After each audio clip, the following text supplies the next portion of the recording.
প্রথমেই বলি, নিরপেক্ষ বলে কোনো শব্দ হয় না।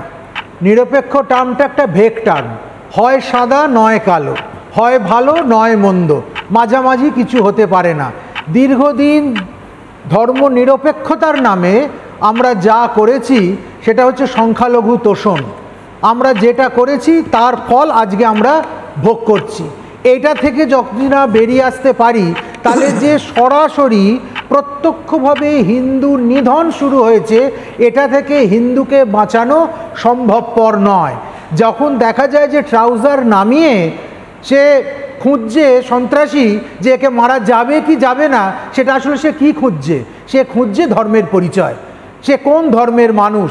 ধর্ম এখানে টার্গেট, হিন্দু এখানে টার্গেট। কিছুদিন আগে খ্রিস্টানরা টার্গেট ছিল, সেখান থেকে এখন টার্গেট চলে গিয়ে হিন্দুদের ওপর সম্পূর্ণভাবে ফোকাস এসেছে।